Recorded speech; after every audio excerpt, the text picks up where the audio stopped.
I grew up believing that when something breaks, you fix it, especially a marriage. That was the principle I carried into my own life. I wasn't flawless, but I poured everything I had into my wife, Molina. 13 years we were together. 13 years where I believed we were building a future, holding on through every struggle, dreaming of growing old side by side. That belief shattered on a plain Tuesday that began no differently than any other. At first, it was subtle. Her schedule shifted.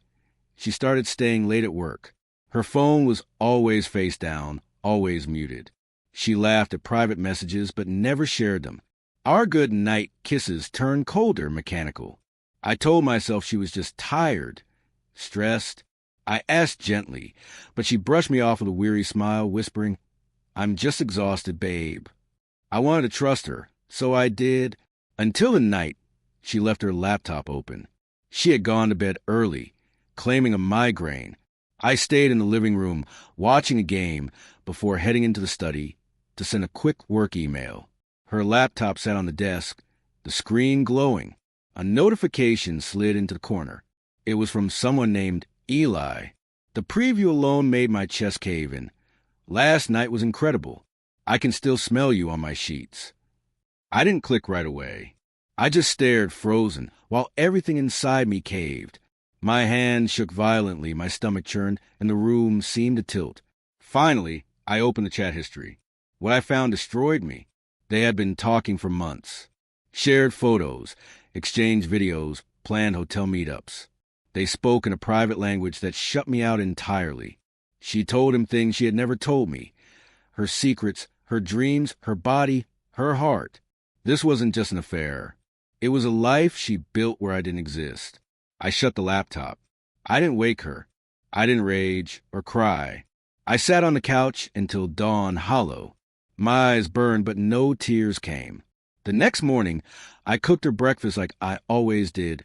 Eggs, toast, black coffee. She smiled, kissed my cheek. I smiled back, though something inside me had already died.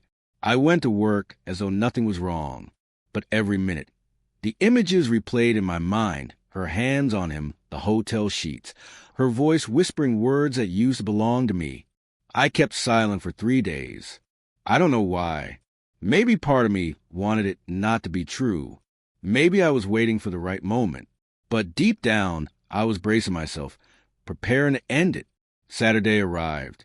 She was leaving to run errands. I listened for the door to shut, then waited 15 more minutes just to be certain. Then I went into the bedroom, pulled out the largest suitcase we owned, and began to pack. My clothes only: shirts, pants, socks, razor, passport, laptop. I left hers untouched.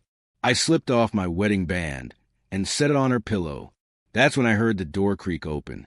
I didn't look up. I kept folding a shirt. Her voice cracked through the silence, sharp with panic. "What the hell are you doing?" It was the first time I had heard fear in her tone in years. I zipped the suitcase. She rushed toward me, shouting, "Answer me! Why are you packing?" I turned slowly, my voice calm and cold. "I know." Her lips parted, but nothing came out, just a strangled sound. I saw the messages. I said flatly, "I know everything." Her face drained of color. Her legs gave out, and she collapsed on the edge of the bed, eyes darting frantically, searching for something to blame. "Wait, please, just listen. It didn't mean anything. I was confused. You've been distant. Don't—" I cut her off, raising a hand. "Don't insult me any more than you already have." Tears welled in her eyes. "You can't just leave. You're my husband. You should have remembered that when you were in his bed." She stood, trembling. "Please, we can fix this. I'll end it.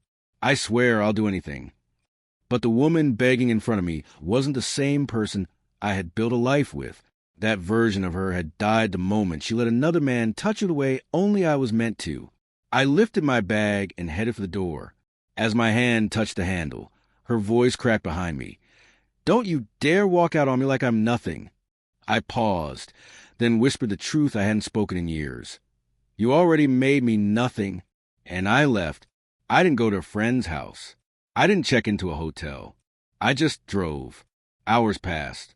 The sun sank behind me in the rear-view mirror. I didn't know where I was headed, but I knew one thing with absolute certainty. I was finally free.